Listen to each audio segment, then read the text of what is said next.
मित्रों नमस्ते। आज आपका फिर एक बार स्वागत है इंडिक विचार में। और मुझे बड़ी खुशी है। आज हमारे मेरे खास पुराने मित्र, मतलब 6-7 साल पुराने मित्र, श्री आशीष धर आज हमारे साथ है। और ये आशीष जी नमस्ते और धन्यवाद इंडिक विचार पे समय देने के लिए। आज इस इंटरव्यू की सॉरी नहीं, मैं कह रहा था धन्यवाद मुझे बुलाने के लिए। धन्यवाद। आज ये इंटरव्यू की खासियत ये है कि ये इंटरव्यू हम इंग्लिश में करने वाले हैं, क्योंकि इशू जो है फ्री टेम्पल्स वाला इशू है, तो वो और गहराई में हमको आशीष जी समझाएंगे। बट ये जो इशू है इसके जो सुनने वाले, इसके जो चाहने वाले हैं, they span across India, right from Kashmir to Kanyakumari और up to Calcutta to Calicut, everywhere people are interested in this issue. तो इसलिए हम ये इंटरव्यू थोड़ा सा इसमें चेंज करके नॉर्मली हम मराठी में करते हैं, तो इस बार ये इंटरव्यू हम इंग्लिश में करने वाले हैं। और देन मतलब of course English Marathi Hindi ऐसा कोई खास प्रॉब्लम है नहीं, लोगों को सब समझ में आती है। तो मैं छोटा सा आगे प्रश्नों का सिलसिला शुरू करने से पहले मैं 1 मिनट में आशीष जी के बारे में बता दूं। आशीष जी एक स्कॉलर हैं, मतलब हिंदू स्कॉलर हैं। उनकी जैसे हिंदू टेम्पल्स है या पुराना हमारा ट्रेडिशनल जो हमारे वेद हैं उसके ऊपर उनकी बहुत अच्छी स्टडी है। और वो फाउंडर है प्रज्ञाता के। आशीष जी बराबर है? जी जी बिल्कुल। और अभी वो एक किताब लिखने वाले हैं, उसके बारे में भी वो हमको बताएंगे थोड़ा सा आखिरी में। तो उनके वो आपका अपना खुद का अपवर्ड नाम से एक चैनल भी चलाते हैं और बहुत कमाल का चैनल है वो। अपने जो थोड़े पॉलिटिकली इनकरेक्ट व्यूज रखने में उनको कभी कोई प्रॉब्लम नहीं है। एंड इस बार मतलब ये इसका जो इस इंटरव्यू का जो ट्रिगर है वो उनके ट्वीट उनके जो ट्वीट का एक जो सीरीज था, जो थ्रेड था, wherein he was talking about temple issue, जहां पे कि जो उत्तराखंड जो गवर्नमेंट है वो उन्होंने देवस्थानम बोर्ड बनाया था, बराबर आशीष जी? जी जी जी। और वो टेम्पल्स को कंट्रोल करना चाहते तो यहां से ये ट्रिगर हुआ है। और इसलिए ये कभी ना कभी तो करना ही था, आशीष जी से नहीं बात करनी थी। बट ये जो ट्वीट का जो थ्रेड है ये इस इंटरव्यू का ट्रिगर है। और आज मैं ये बता दूं कि we are going to talk today most of it about free temples issue only, right? So Ashish ji, your first question is that before going into further details, you let us know in brief about what this temple issue is. I mean, free temples issue is. Right, right. So first of all, thank you for the lovely introduction.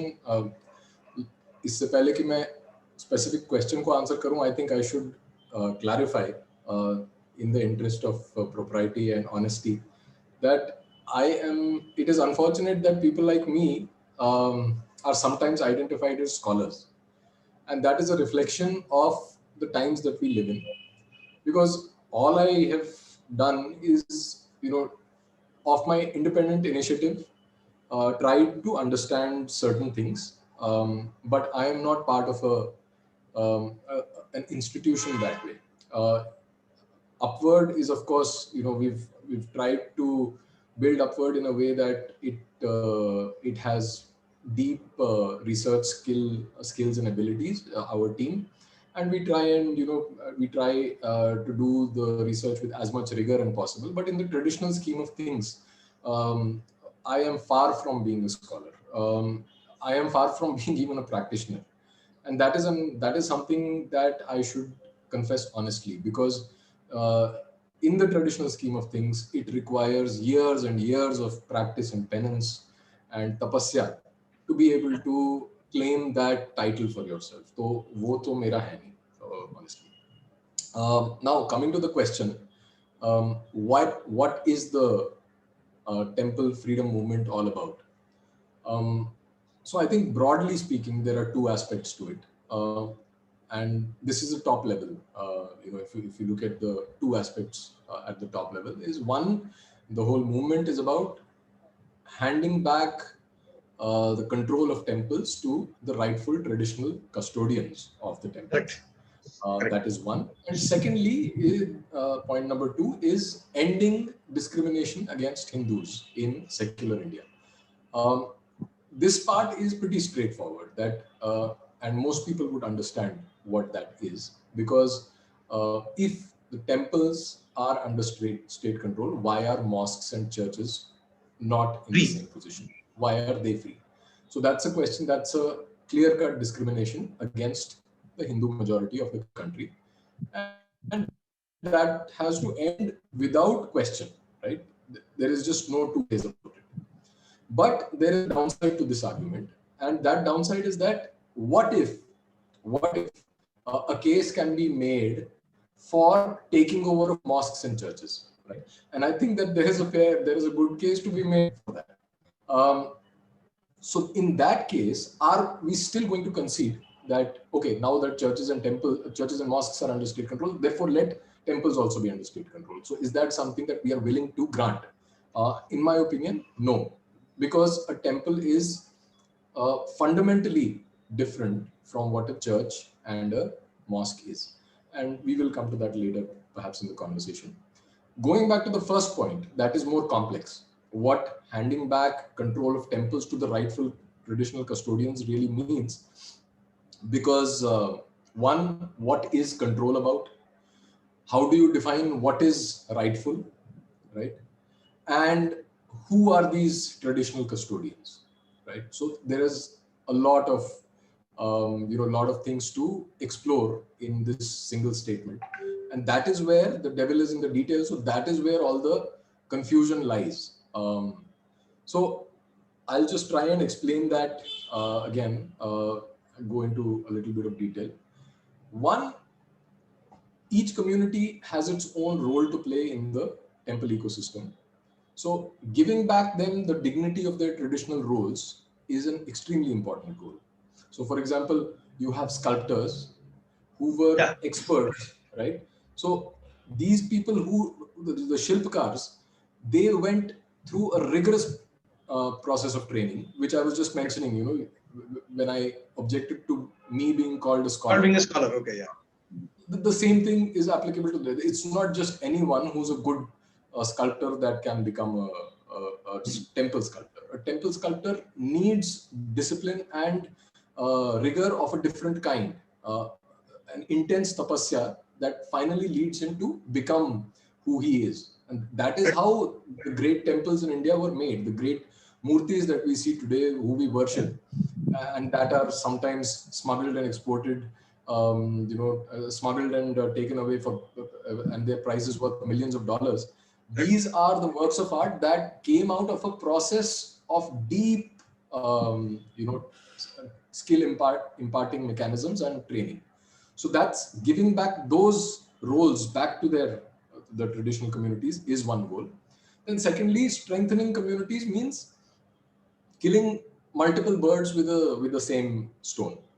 Countering evangelism, doing charity, education, preserving rituals, doing dharma prachar. These are all issues that can be tackled by giving back control to the community. Also, very importantly, avoiding Hindu funds to be diverted to secular causes. Correct. Like, for example, just yesterday, my friend Sri Hari Kutsa, he tweeted about the Mukambika temple of Koluru, in which crores of funds have been diverted to either the CM fund or to some schools, to some secular sanstha. There is no accountability for this, and people have not donated that money for them to be transferred to the government or to the chief minister's fund. But that is what is happening blatantly, brazenly, and that is something that needs to be stopped. So that is one more objective. Now coming to the more, the what do you call, the deeper parts of the problem, allowing the diversity of sampradayas primary and secondary sampradayas and sub-sampradayas to thrive. You see, it is this diversity and the culture that it gave birth to, which is the Hindu culture, that has kept India alive as the last bastion of civilization against Abrahamic barbarity. Yeah, Abrahamic. Very, very clear. Right. So this means that we want to avoid another Sabrimala or Shani Shignapur from happening, that kind of situation to emerge. So that again is one more goal. Then an aspect which is less talked about is, I hope I'm not giving a very long answer. Maybe. No. Okay. Ashishji, this is, I mean, just sorry, but I believe that this issue is like meant for elite. I mean, being elite, I am not being I'm not sneering at people, but this issue is a complicated issue, and so long answers is just not a problem. Please, sure. Yeah. So the next thing, which is not talked about much, but which I believe is central to this problem, is the role of the temple in preserving ecology. You know, taking care of animals. Yeah. Like, for example, temples of Kerala are known to have elephants who are really taken good care of, and you know, despite all the propaganda against it, it's clear as daylight how well they are taken care of, right? So taking care of animals and a proliferation of sacred groves, which were traditionally associated with temples, the green cover in the real estate around the temple and in other parts of where the temple owns land, that is an extremely important point. As I said, it is hardly discussed, but you know, this sort of thing marks the revival of what we call commons, and there is a international movement for the revival of commons going on. Commons is basically community owned. Okay.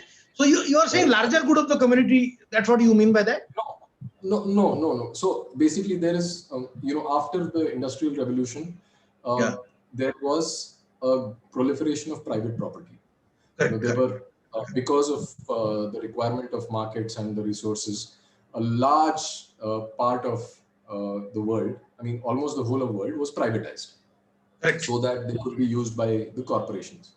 Correct. But before the Industrial Revolution, there were most of the world, most of the earth was actually a part of commons. It was owned by everyone, right? It was not private. I agree. And there was no state. So that's something that the temples are capable of doing, and that in itself is a huge boost to ecological conservation. The whole endeavor of keeping the green cover, stuff like that.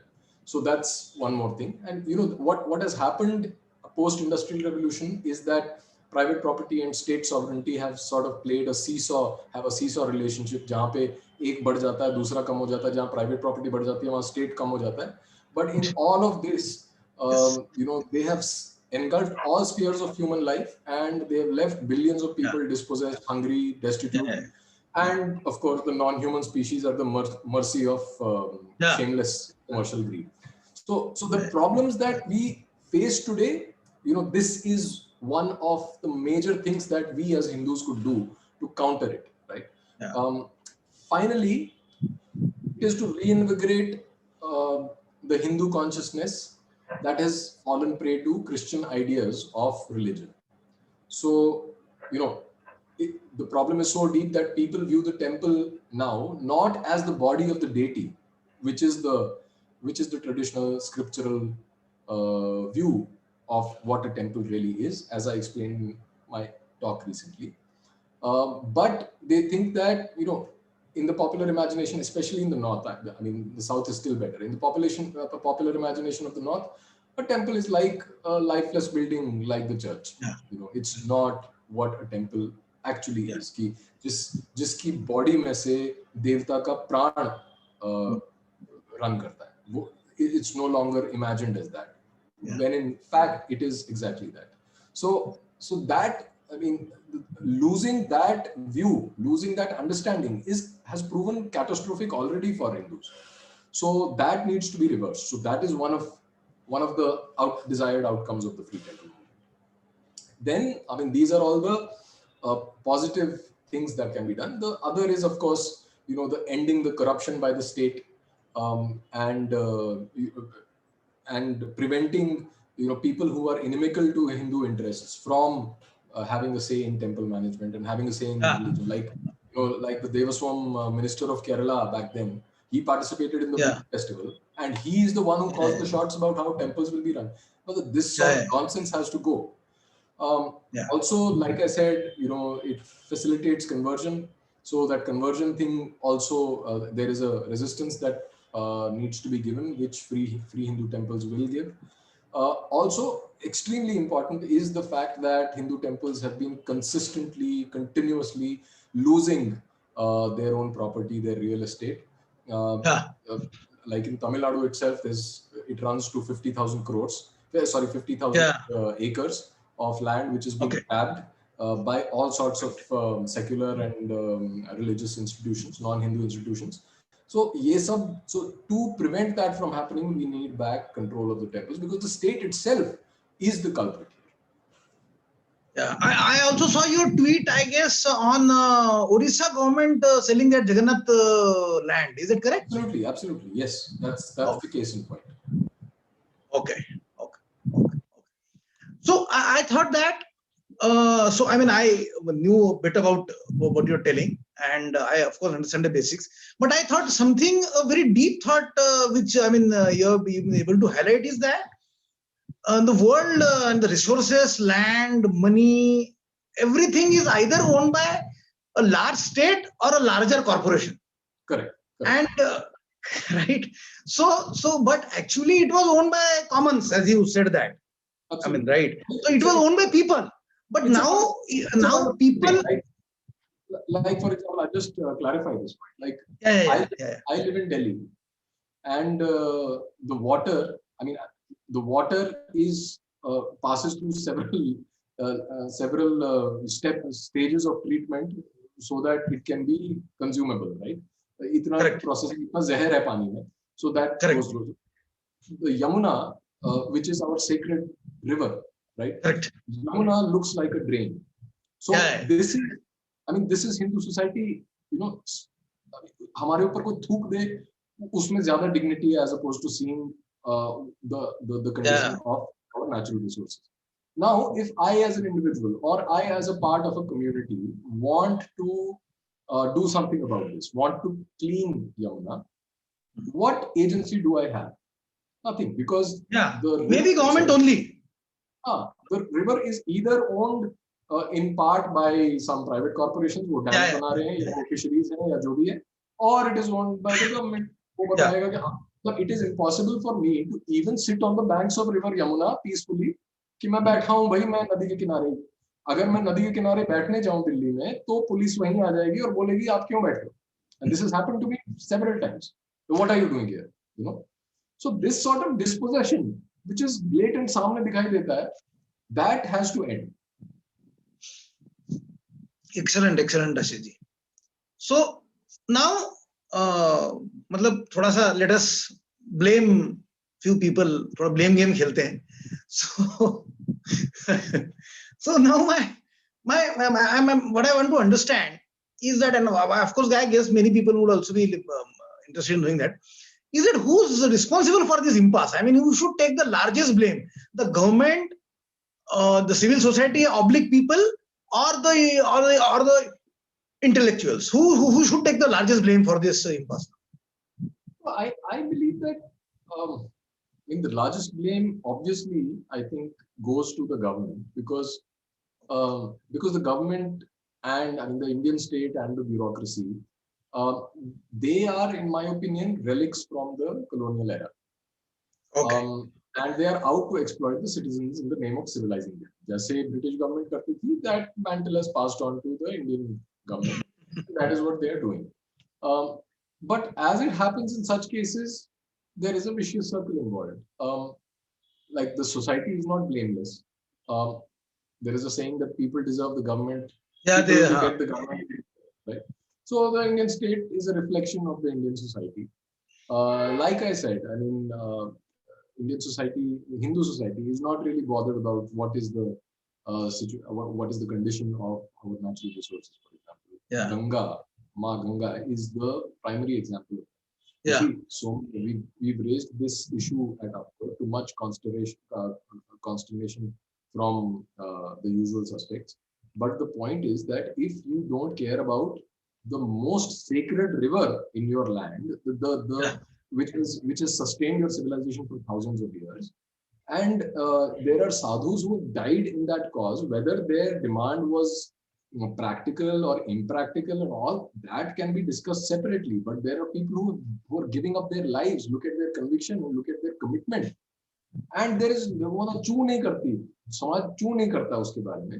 क्यों? क्योंकि we've outsourced all responsibility to the state. So it's a parasitic relationship. It's a parasitic relationship where the state sort of sucks the blood of the society, and the society in turn is totally dependent on the state. So वैसा relationship है, and the same if you look at the blame goes to the government, of course, because the government is there for its greed, but it also goes to the society because it lets the government continue, and it entertains the fact that like I'll give you an example. When so this pre-Hindu temples movement has been going on in niches for some time. It has now acquired the sort of dimension and the scale where people are now talking about it on a regular basis, and it's becoming mainstream. Mainstream media is also covering it, but it's been going on for years. And in this situation, the government has not it has not been questioned, it is not being challenged by the people of India and the Hindu society specifically, and that for years so-called right-wingers had been demanding, because right-wingers are political Hindus. They know the political problems, and they're always active debating social media, all that. So consistently they were demanding that Hindu temples should be free. But once the BJP government came in power in Uttarakhand and took the temples, then there was a sudden U-turn.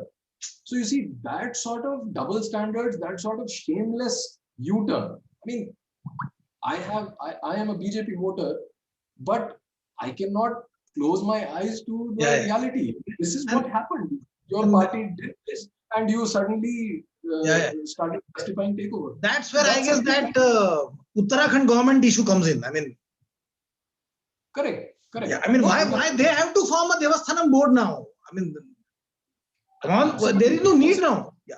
What I'm saying is to answer that question about the blame, right? The blame for it goes to the government, but look at the way the society reacted. A section of the society reacted when their favorable dispensation was in power. Yeah.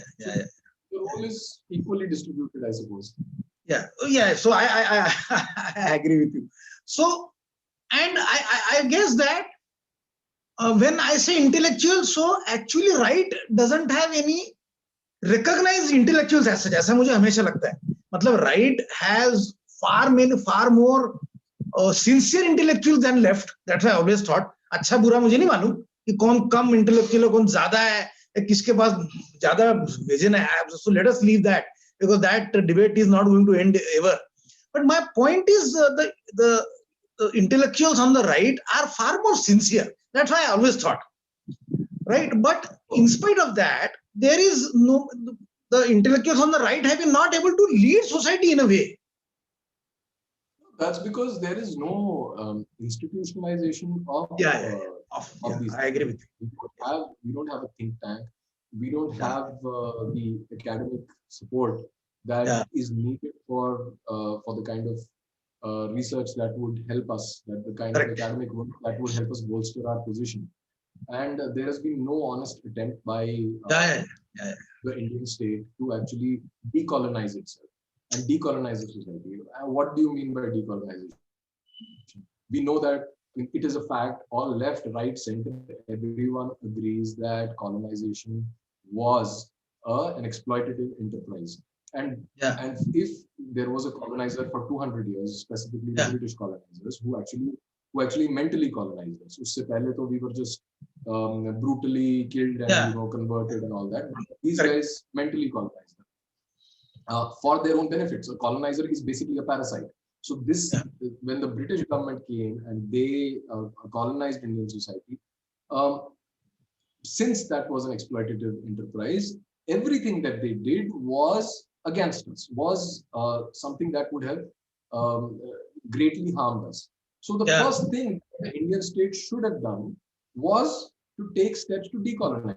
And what is decolonization? It is a recognition of your own ways of living, of understanding how you lived prior to the disruption, and now try and make a connection to that era, which is not the same as going back to that era, but basically understanding who you are, and then acknowledging that there has been a massive disruption and violence, and now how do we rebuild our society in a way which is true to our civilization. So that is the first thing. Unfortunately, what happened was the reverse.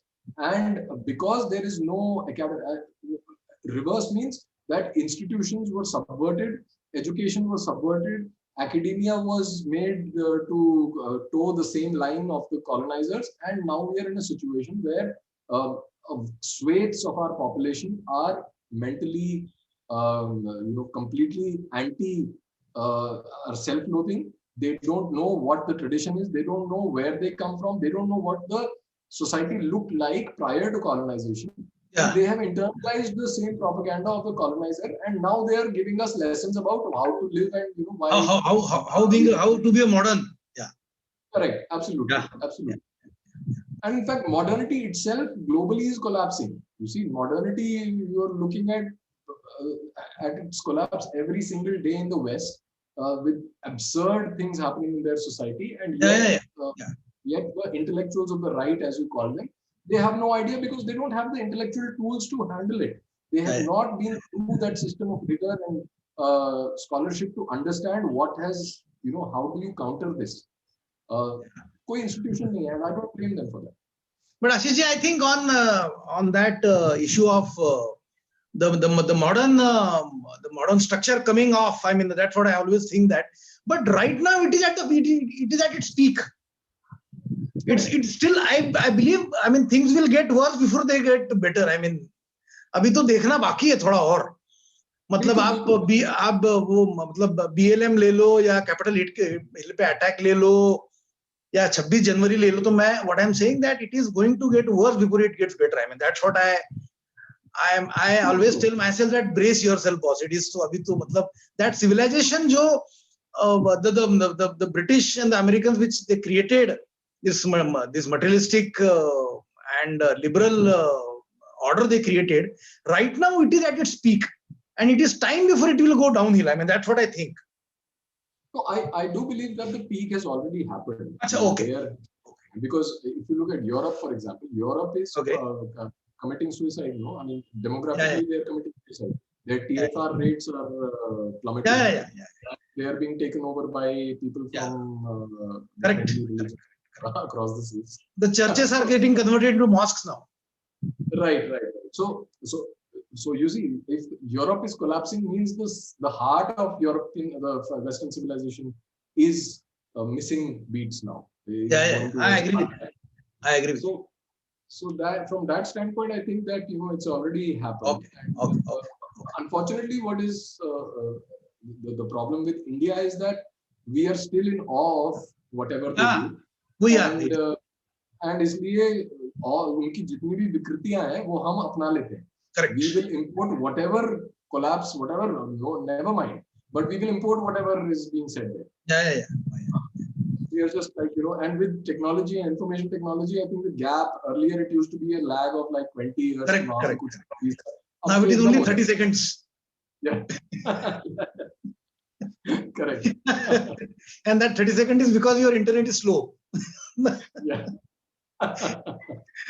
Okay. So I mean, I always thought that why people are, you see now, because of internet and internet Hindus and political Hindus and whatever, I mean, BJP has done or not done, whatever. But because of all these things, there is a buzz around temples right now, right? So, but I guess that, so let us say if temples are freed and the Shirdi temple is left on its own, or Tirupati temple is left on its own, or Jagannath Puri, the big temples, I believe the problem is that जो मंदिर का पुजारी है, जो मंदिर का ब्राह्मण है, he is seen as much less credible than, say, the government. I don't know if you agree with me. And I believe that's the right now, that's the impediment today. Because government will always pitch कि यार इनकी क्या हमारे सामने क्या औकात है. I mean, if it comes to that. No, correct. So here we are pitting a powerful, I mean, perhaps the most powerful institution in the world, which is the state, Yeah. the government, versus an individual, which is a Pandit Pujari. Yeah. Obviously, who has access to propaganda? Who has access to who is the powerful here? मतलब कोई comparison चींटी और हाथी का comparison. Yeah. So obviously, I mean, there's all this, and given that the Indian state is a colonial state, so it propagates the same tropes about Brahmins that the Britishers had. Otherwise, so there is no, I mean, there is no question about, I mean, look at the condition of the average temple pujari. Look at the economic condition, the stuff that they go through. And some of them are hero figures, in my opinion. And I'm not saying it because, you know, I belong to the Brahmin community. But I'm saying that these guys have been at it, have been keeping the tradition alive, despite being paid peanuts. You know, there was recently a case of rupees 19 being paid. 19 rupees, yeah. 19 rupees per month. Imagine that. That is one extreme case. There are several cases कि जहाँ पे 50 रुपए, 100 रुपए, मैं तो कहता हूँ 2000 रुपए, 3000 रुपए, कोई, is that some sort of a salary in today's time? तो ये दिया जा रहा है पुजारियों को, ऊपर से उस पे थूका भी जा रहा है कि तुम तो करप्ट हो. When the traditional view, as I explained in my talk, is that when you go to the temple, you don't make donations for the temple. In the traditional scheme of things, the king takes care of that. Yeah. Right? Yeah. If it's a big temple, the king takes care of that, and you pay the pujari for the puja, dakshina dete. And the agamas state that you should pay the pujari handsomely so that uska dil khush hai. Yeah. He's satisfied, so that the devta is satisfied, because the devta will only be happy if the pujari is happy. Yeah. Now, the counter to this that comes is that, you know, this is all Brahmanism. Yeah.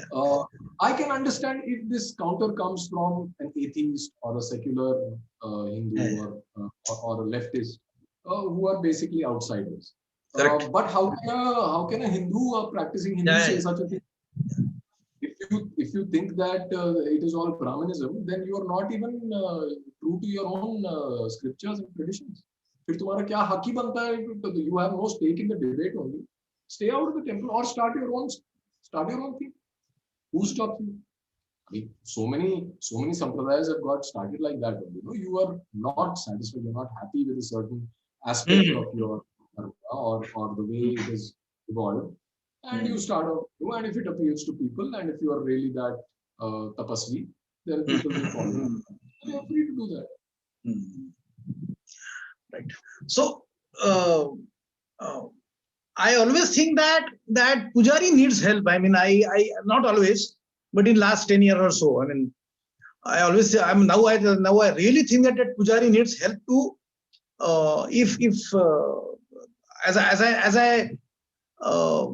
as we had discussed some time back, that now that there are people who will now start chasing government on this, and they will want action from government. So I always think that this will, so I think that this will lead to some kind of a tokenism. Right. But one point before we come to that is that a lot of people have this notion that the pujari is the karta dharta of the temple. Yeah. The pujari is only responsible for the ritual. The ritual part.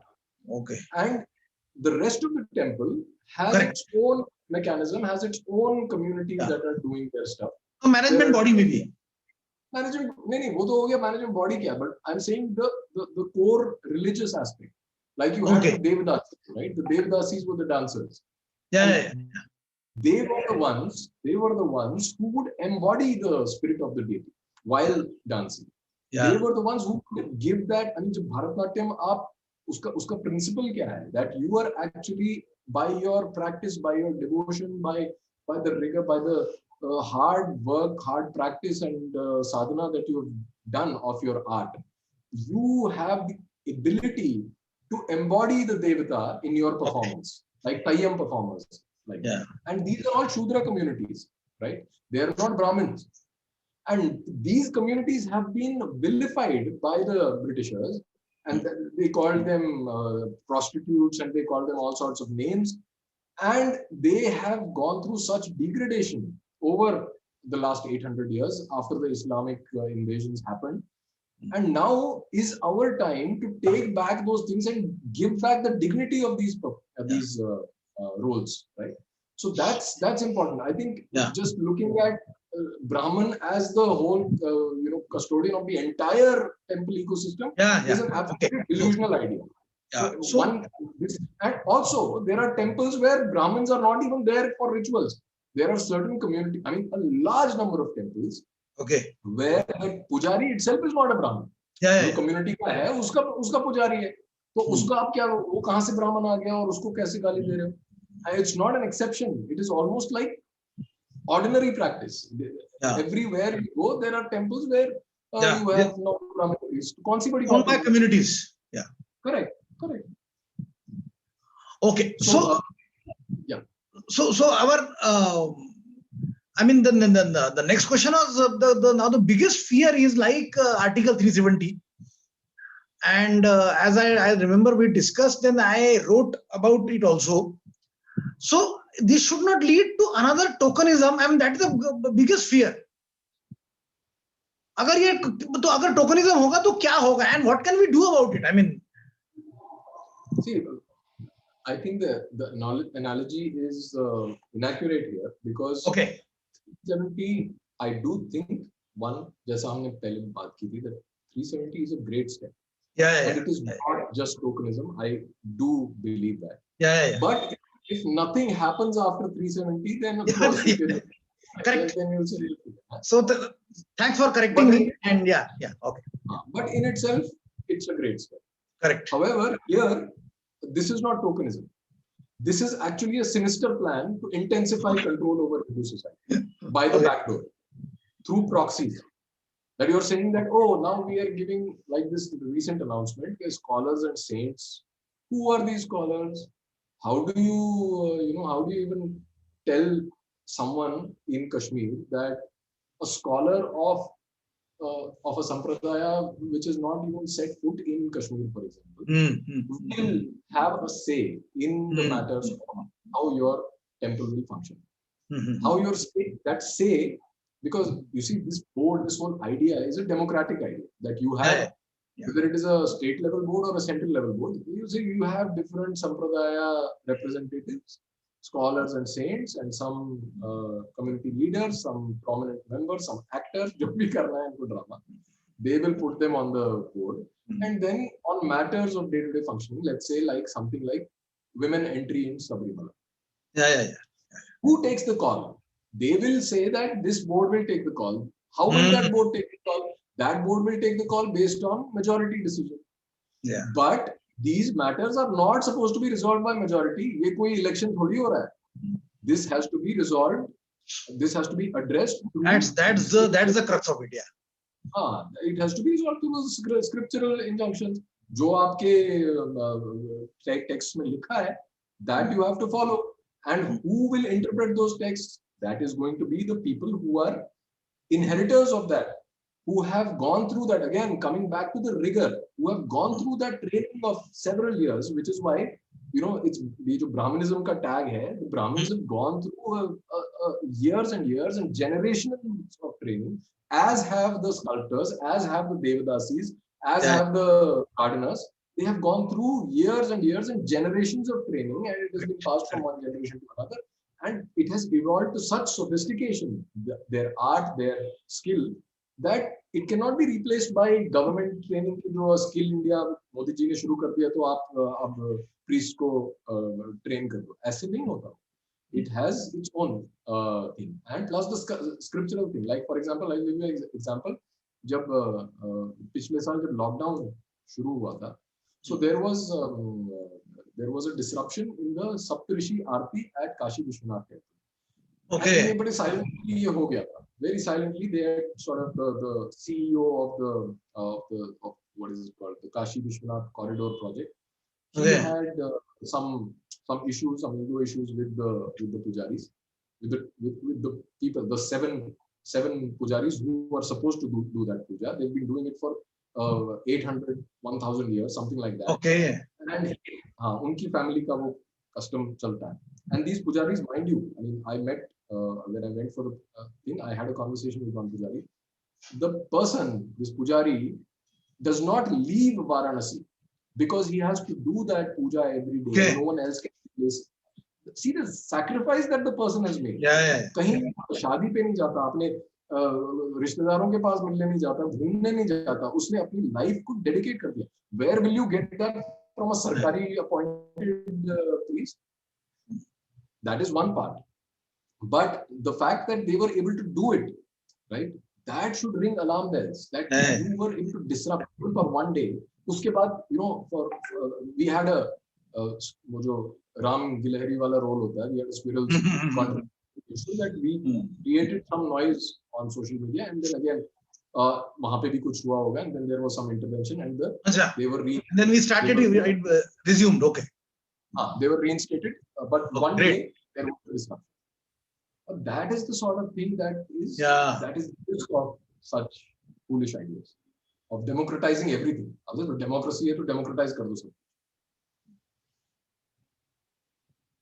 Great, nice. So, I mean, we are almost at the end of it. Last couple of questions, Ashish ji. How do you rate this problem as a Hindu problem? आप इसको कहाँ rate करेंगे amongst top 3, top 5? Because I will tell you, before I mean, I'm quite, I read a lot. I can understand also easily, but notwithstanding that, I never thought that temples is a problem till I met Ashish Dhar or till I met people from Indic Academy, and I never understood that this is such a deep and this is such a large problem. Right. So हमारे लिए तो problem क्या थी जो हमको BJP ने बताई हुई problem थी 370 हमारी problem थी. Right. So BJP has skillfully created a set of problems which started thinking कि हमारी problem भी यही है अब तो. Right. So कहीं ना कहीं तो वो journey हमको भी अभी करना पड़ेगा. So we have to tell people that boss कि as a society your problems are different. I mean, that's why I'm asking that where do you rate this problem amongst top 3, top 1, top 5, whatever, I don't know. And if it is such a big problem, what is the remedies do you suggest? So I think that this is like an analogy of the iceberg. That this is the submerged part of the iceberg. Okay. And what we see as politics is just the top, which is visible. Okay. That's the tip. Okay. And this is the real part of the bulk of the problem. The societal, the cultural, spiritual, the religious. Now, as a Hindu, what is अगर हम समाज की उसको देखें कि मतलब how the society is organized and what is the problem that we have, right? Most Hindus would say that अच्छा ठीक है ये होना चाहिए ये वाला law pass कर दो, because Hindus do not have the depth of perception on account of being uneducated, and I don't mean this in a condescending way, but this is a fact. I am myself uneducated, but you know the kind of effort that you would have to go through, like you just mentioned, the kind of effort that has to be made to understand such basic things, because there is no institutional support. तो आप कितना individual level पे कितना ज्यादा घुसना पड़ता है चीजों में to understand, to make sense of things. Correct. I agree with you. So the same problem is with the Hindu masses, that they are uneducated and honestly illiterate in these matters. So what happens is that they look for the obvious. And Yeah, they look for the obvious. Yeah. और उसमें क्या है, there is enough scope for manipulation of opinion, for propaganda, and politics is all about propaganda. So you fall prey to this propaganda or that. Either you are secular or you are a territorial nationalist who will say that हाँ भारत माता की, but you have no idea of उससे क्या होगा, उसके बाद क्या होता है, where the world is headed, problems क्या है, artificial intelligence का क्या करना है, environmental crisis का क्या करना है. There is nothing, मतलब कोई डिटेल नहीं है, सिर्फ इसीलिए उसका मीम बना देते हैं, उसका कैरिकेचर बना देता है ऑपोजिट साइड की, ये नेशनलिस्ट बकवास करते हैं, ऐसी बात. So there is some merit to their criticism also. The point is that this problem is the problem of community, and if I were to say कि अच्छा हिंदू समाज किस तरह होना चाहिए, so the consciousness of Hindu society has to be such that we bring back our gods to the center of our lives, right? That's the problem definition for me. Right now we are living in a pretty much in a secular world. We don't have that connect, the civilizational connect with the gods, and the gods have also abandoned us. The gods don't care, no? I mean, they are by nature they are much greater beings, and for us their job, we are just कीड़े मकोड़े हैं उस scheme में. So unless we make that effort, okay, there is no way in which they will reciprocate, and that from a very religious point of view, I think that is the crux of the problem. And the temple being the place where this interaction with the deities happens, I think those temples, that temple ecosystem needs a revival, so that the consciousness of Hindu society gets uplifted, and we become true inheritors of our civilization, and we don't embarrass our glorious ancestors anymore. So that in a nutshell is the problem, and that is where the temple freedom thing comes. And if that is not a top priority for society, I don't know what is. Okay. So that's I mean, quite a way of answering my question, and actually putting back onus to think again on me. I mean, so that's fantastic, Ashish ji. So it has been I mean, how we finished this I mean, almost 50 minutes I couldn't recognize also. Remedial actions, I think that we've spelled out from the India Collective handle. We've sort of spelled out the basics of it, the remedial action.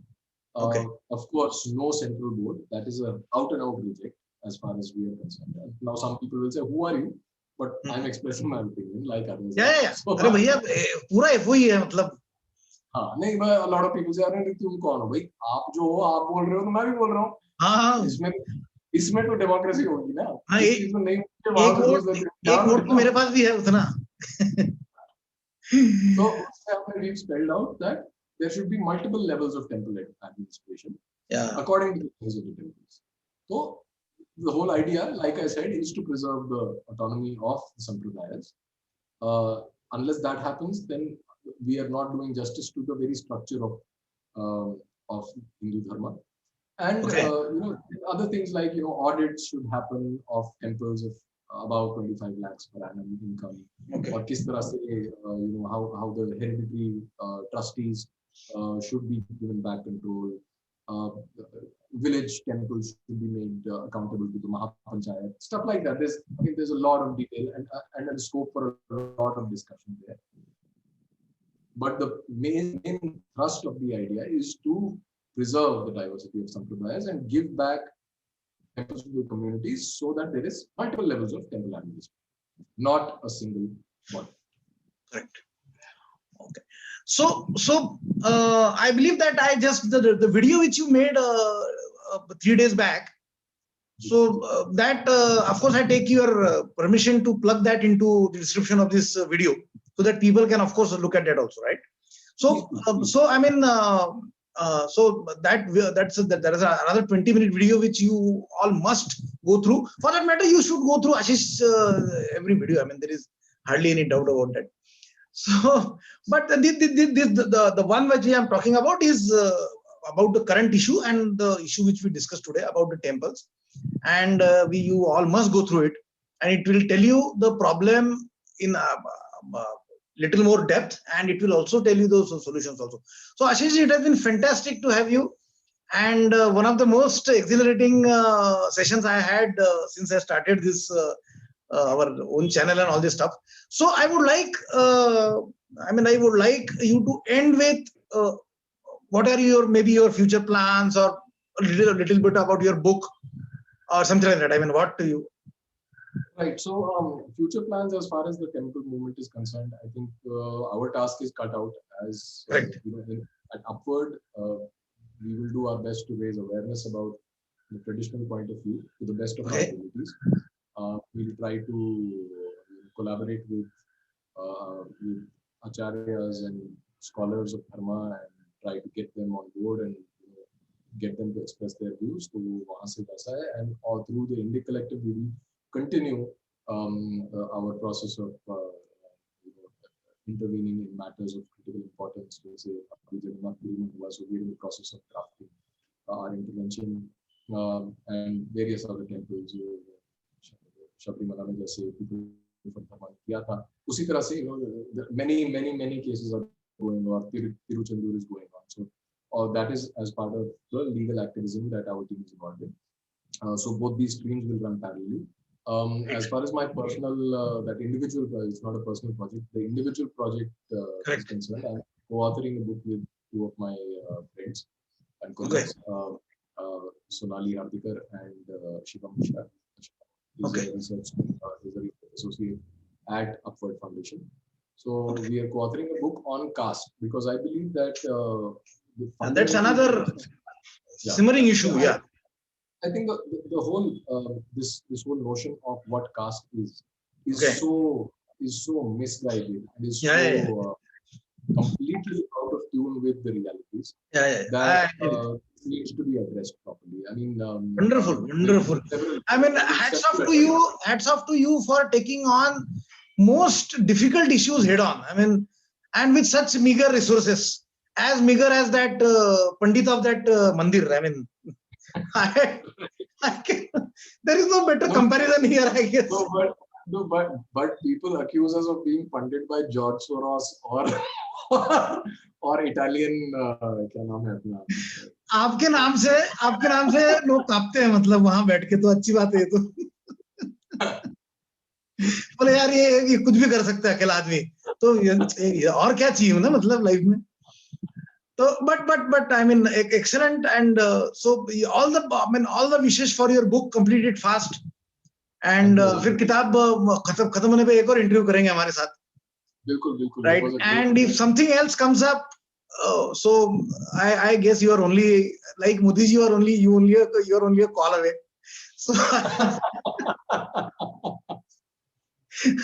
Right. So and let us connect again, and I mean, so much. Thank you so much for spending this time with us, and it was wonderful. So Ashish ji, धन्यवाद, and all the best for your all the endeavors. Thank you so much. श्रोतेहो, धन्यवाद, और हमारे channel को please subscribe करें, like करें और share करें. धन्यवाद. Thank you.